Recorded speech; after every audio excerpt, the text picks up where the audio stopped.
Bastards! Why are you torturing me like this? Why? Ellen had been in some of our amateur movies in high school, and Ellen and Sam were friendly, and we knew each other from high school. So you had a hint, but we never did anything as crazy as that. Well, we did Within the Woods, which is the infamous precursor to the Evil Dead. It's a tool we use to raise the money. And, you know, I did some great running through swamps and that, you know, falling on sticks that were sticking straight up. But, you know, I was pretty hardy, and I didn't feel any need to warn them. I figured, let them deal with it. But, yeah, the problem is with the shorts, you know, they took a weekend and then you recovered. It only got so bad. Here we were, you know, for months and months, it seemed like. Yeah, well, we were, first of all, we were scheduled to go for 6 weeks. It was a 6-week shoot. A 3-hour tour. Yeah, 3-hour tour. And then Gilligan came along and wrecked everything. But what happened was we doubled the shoot. We went from 6 weeks to 12 weeks. That's like Heaven's Gate time. I mean, that's a huge But overrun. on a different budget. On no budget. So the budget went from like nothing to -0 by the time we were done, because we had to get the thing done, and everybody had schedules. They had, you know, college to go to, you know, other lives to get back to, obligations, and so we filmed as much as we could, as long as we could, and I don't think any of us, you know, none of us had been in a feature film. We were all actors, but had never done something of this degree, and obviously had never run up against someone like Sam Raimi. I think the other part of it was that we were all living together. It wasn't just that we were filming, we'd have a day of really rough shooting or a night of rough shooting, and then go home to our nice little beds and forget about it. No, this was 24/7, the whole thing. Yeah, what we did was, you know, obviously this is well before the Screen Actors Guild tells you what you must do for actors. So like take a break and sleep. Yeah, like have a break them. and have sleep and hot meals and things. You know, all that boring stuff. Right. And so we decided everyone stayed in one house, and it was a 4 or 5 bedroom home, so it was a decent sized home. But the entire crew and the entire cast stayed there. So I think the women got a wing or something, or a room.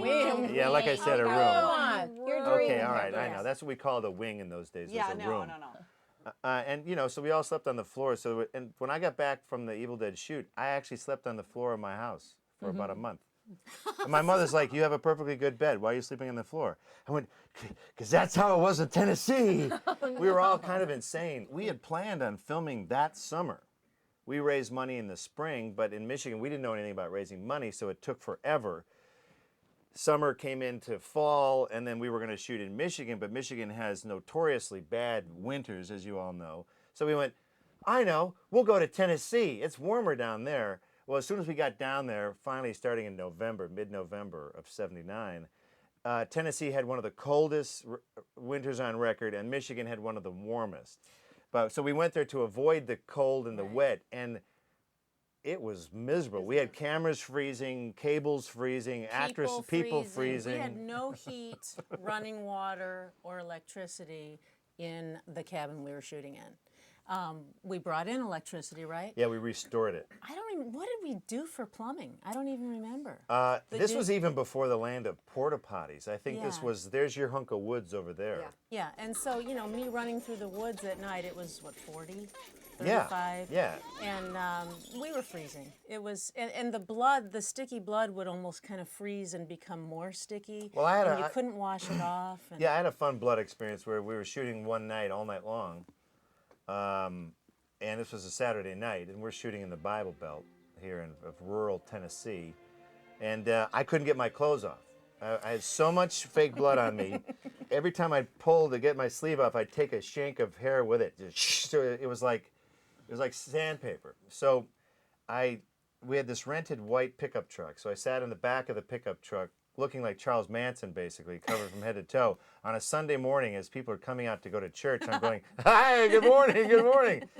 And when we got to the house, to the beautiful, spacious rented house, I walked right into the bathroom, into the shower, and just with all my clothes on, because I had to melt the fake blood off of me. And that was a sexy day. I was just in another horror movie last year, and we also shot at night, and I also ran through the woods and all those things, and it was also low budget, and I was incredibly upbeat and very gung-ho through the whole thing, and other people were complaining. I'm going, guys, Yeah, you have you no idea. have no idea. No idea. We have food. Right. We have a way to get out of the cold. I have This a place is to piece- go to the bathroom. Yeah, this is a piece of cake. So what? You're staying up at night. Well, I just did a film called The Woods. Agnes Bruckner's the lead in it, and you know, she's a 18-year-old, and it was just very funny to show up on the set. She's going, oh, this fake blood. Oh, and she's got like a patch here and a patch here. I'm like, honey pie, wait till you sat under a 55-gallon drum and had it empty on your face, and then you and I can talk. So, you know, we've all been through something that I don't think we will ever be through again. Shoots later, many movies later, you start to realize what a normal shoot is. Right. Sam Raimi is not an easy filmmaker. He's finally in a place doing Spider-Man movies where they can finally afford to make a Sam Raimi movie. We could never afford to make a Sam Raimi movie because Sam Raimi was making a Steven Spielberg movie even when he was making his first movie. Every shot had to be perfect, and you did it until you died, or you did it until you had a breakdown. Which I believe I had a famous one. Well, we called it the latex point. Yeah. There's a point where every actor in the cast hit the latex point. And what that is it happened to Ellen at one of the various, she's locked in the cellar for, 2/3 of the movie. And you covered completely head to toe in makeup, and they were all in horrible makeup. I'm the one guy's like, hey, how's your makeup going? I just got fake blood. But Ellen hit a point where she'd been trapped in that stupid cellar like too long and worn this makeup too long, and the contact lenses are terrible. They're glass and they cover your whole eye. Can't see through them at all. You're really only supposed to keep them in for 15 minutes at a time, and you can really only take them in and out 5 times a day. We kept them in for way longer than 15 minutes. They were in and out of her eyes, everybody's eyes, 3 and 6, 7, 8 times a day. In very sanitary conditions, I might add. Yeah, cabin where you can't even move because your feet are sticking to the fake blood to the floor. So there's a point where you just can't take it anymore. But then Sam would shoot even more. That was the thing. He would shoot past the latex point. So you'd reach the latex point, he'd say, okay, That's really relax good. for about 6 seconds, and then we'll do it 10 more times. The whole experience was very difficult for me. I just wasn't used to all that stuff on my face. But I do remember not that long ago, as we age, our eyesight starts to diminish, and I went to get contact lenses for the first time, and I was traumatized. Let me just stick these I in your swear to eye God, there. the whole office came in because they couldn't believe my reaction to putting this in my eye. No, not the eye, not the eye. I swear to God, it took me a year to be able to put a contact in my eye. And I had to change doctors. They wouldn't let me back. They said, you know what, this isn't for you. Let's talk about injuries. There we go. Let's just see let's see if any of us actually sustained injuries. Well, I guess I would be the only one speaking then, right? Maybe.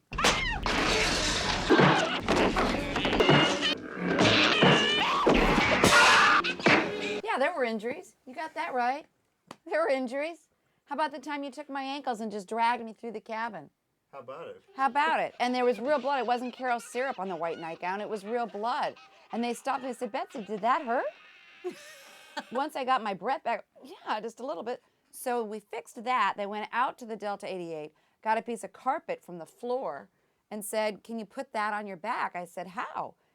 Somebody threw duct tape. So we duct taped the carpet to my back, which worked great. We did that take about 19 more times. Didn't hurt. Then we went home, and because I couldn't take a bath or go into the shower because, of course, Teresa had used all that, I said, well, look, I've got to get some sleep. I've got this carpet on my back. So I just started ripping off the duct tape.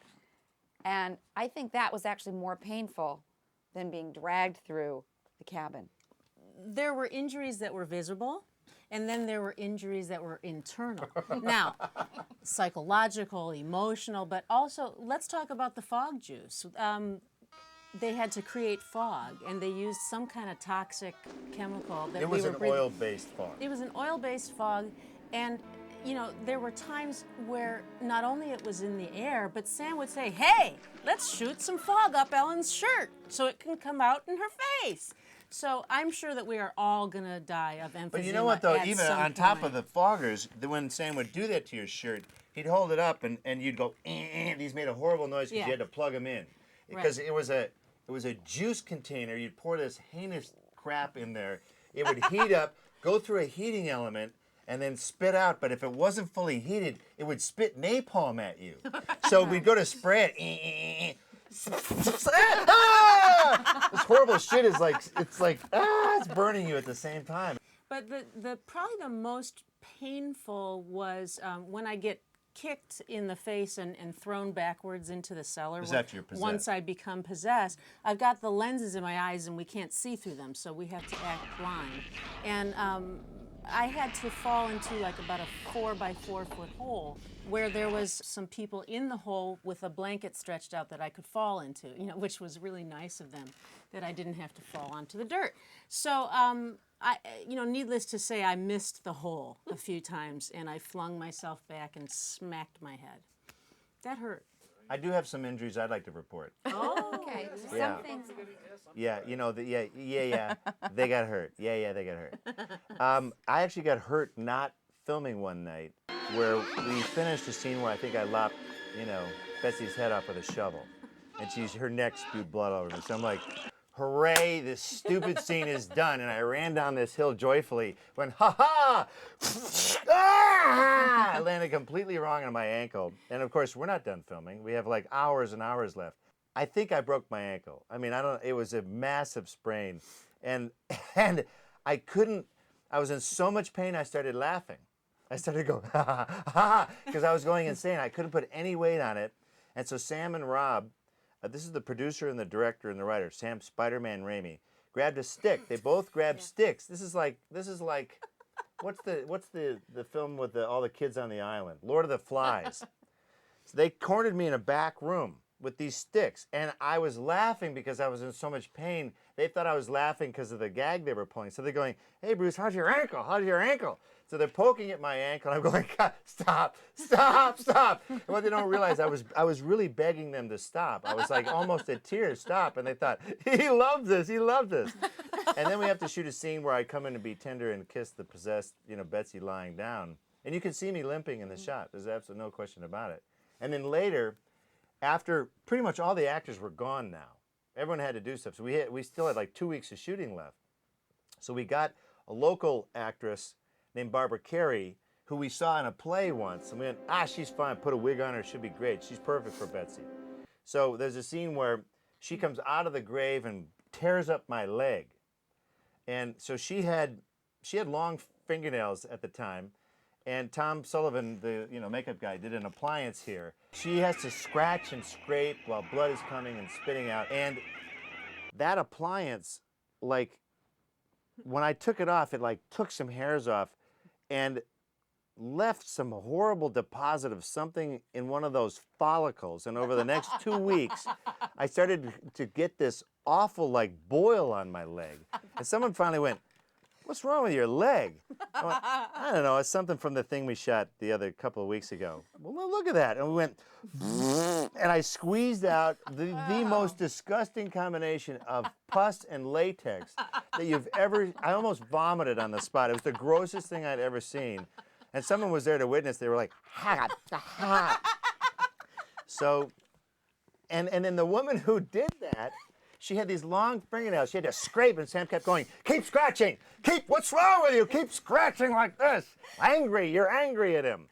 And then we see her off to the side after the shot. She's going like this, turned away from us like 20 feet away. Because when you're not in the light, it's dark out there. So she was quietly weeping to herself. And I thought I was going to come over and say, "You didn't hurt me. Don't worry about me."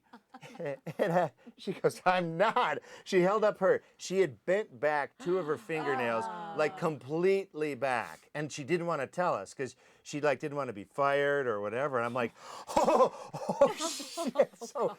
So we had to like tape it up and all that. She's, no, I'm fine. I can go again. So like, of course, the next take, you know what her fingernails are feeling like. It's like, Well, that was the whole thing. Is that none of us felt like it was like a contest. You couldn't break down. It was a test of how tough you would be. And Sam took every advantage of when you had just had it, when you were losing it, and used that. Knowing that you were at the end. Knowing, yeah, and then he would come up with his sweet, how you doing, Ellen? hey pal, how's everything going, buddy? Yeah. You okay? Yeah, exactly. Pal. Everybody's pal. Everyone's a pal. We actually love Sam. We don't we don't think he meant anything by this. He's just very driven. He's He had to get the right shot. He's the most driven filmmaker I think any of us have ever worked with. And the funny thing is, if you can do a Sam Raimi movie, you can basically do any movie. We did manage to have some fun. There was an evening where we went out to a local club, and we were in a dry county. So you can't just go get a bottle of hooch at the local store. We were drinking moonshine at this point because the local guy said, man, well, we started it. Hey, we're from Detroit. We've never had moonshine before. Right. We hear you guys make it down here. Well, yeah, I can get it, but I don't know if you want to drink it. Yeah. And so a local guy, Gary Holt, who was the man who his favorite line was, I think I can work that out. So he shows up with a mason jar full of moonshine, which doesn't get you drunk, actually. It makes you insane. You yell loud and punch things. And the way you test moonshine is you pour it in the lid and you light it on fire. Yeah. If it's a soft blue flame, it's good. If there's an orange flame, it's been distilled in a car radiator. So you probably want to avoid that. So he tested it. Look, see, here right there, it's a soft blue flame. His other trick was he'd shake it, and little tiny bubbles, he'd go, tiny bubbles, no troubles. So we were like, okay, bring it on, sucker. We'd pour it into styrofoam cups, and the cup would slowly melt.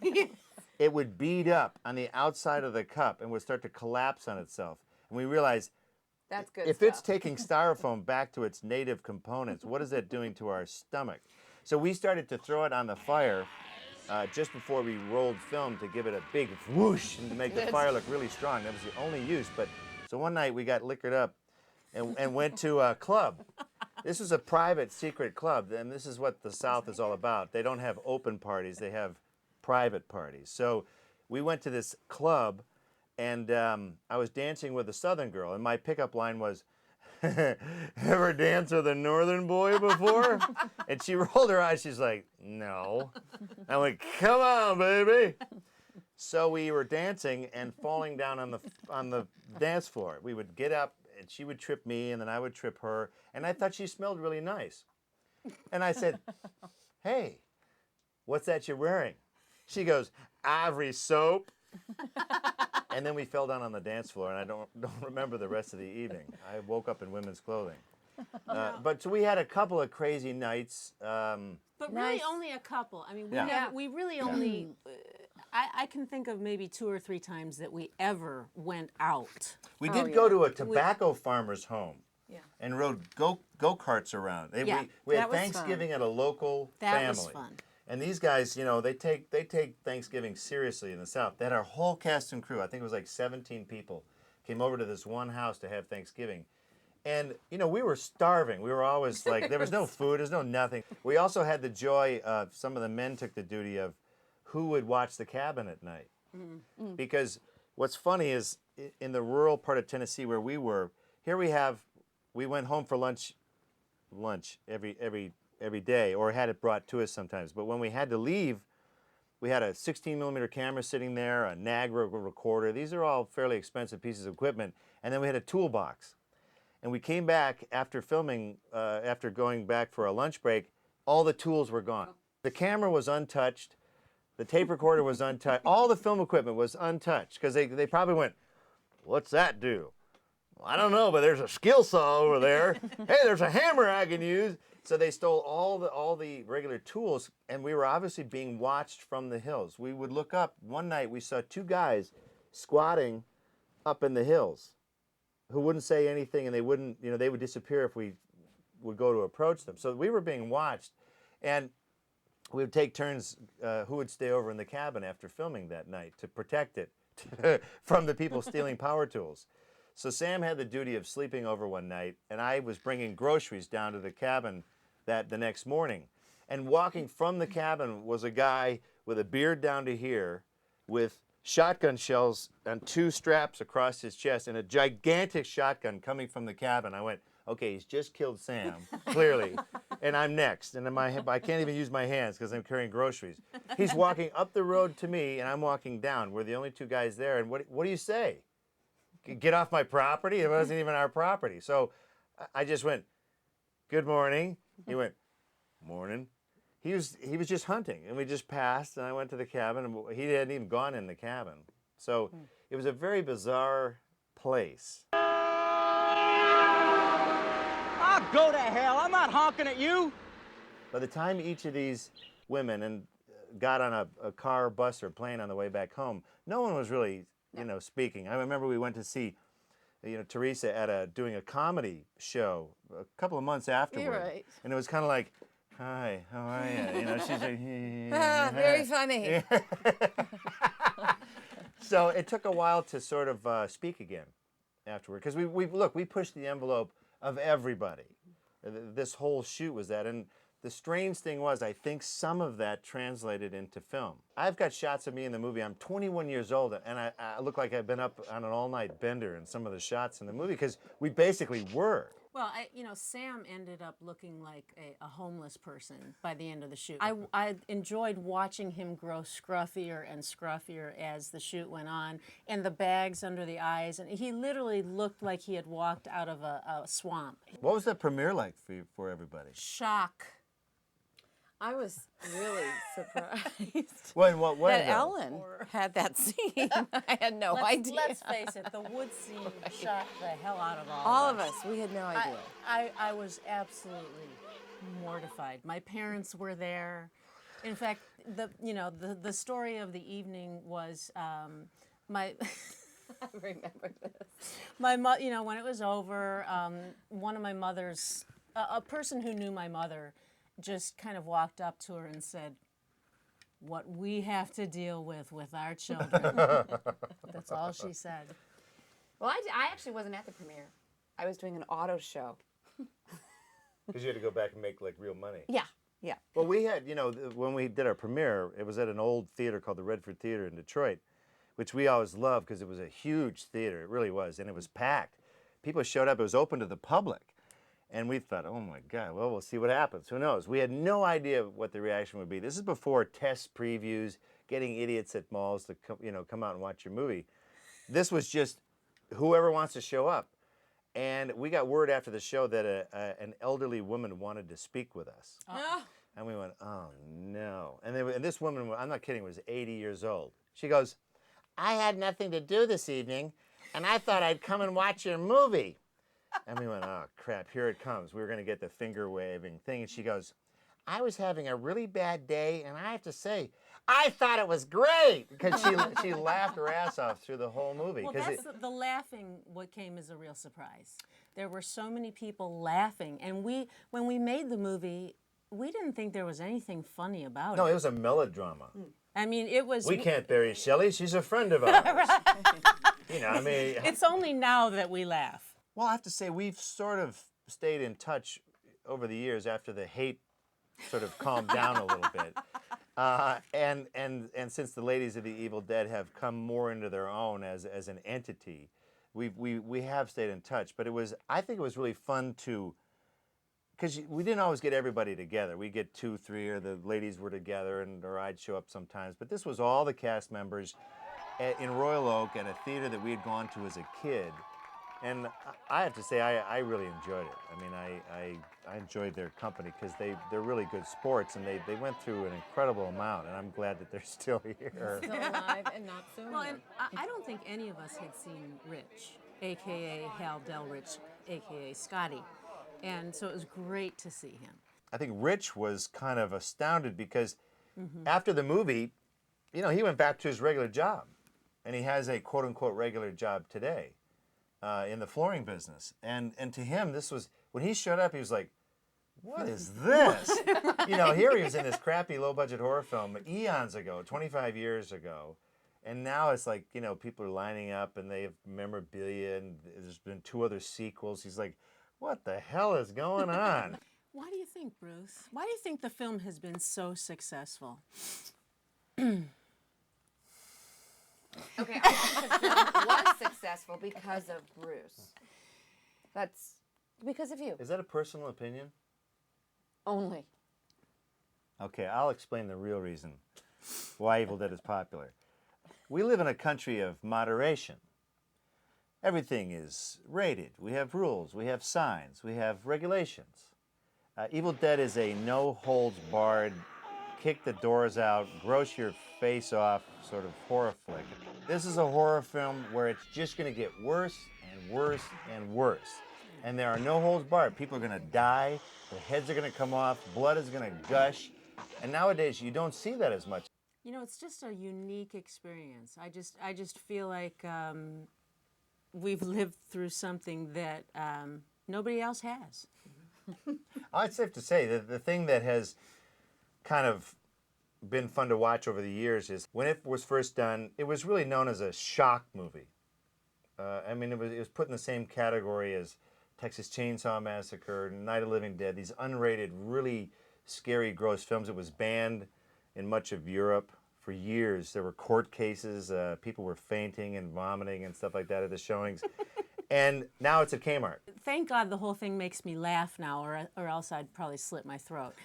Because I did spend many years being very embarrassed about it. And really, when we shot this thing, we didn't think anybody was ever going to see it. So what did it matter? We didn't think it was ever going to come out. We didn't think anybody would ever see it. Video wasn't around at the time, so we thought, okay, so they'll show it in a few movie theaters in you know, Yehuppets, and then it'll be over. So after the years of being embarrassed and slightly humiliated, then having a sense of humor about it and being able to like just be a normal person here, but also be this star of Evil Dead is a lot of fun. Just being with each other, it's almost like going to your high school class reunion every time we get together. Because you know how in high school, when there's some real challenges that you go through, but you did it and you did it together, and now you can look back, and that's sort of the way it feels every time I see this group. It's like we really bonded. Kumbaya.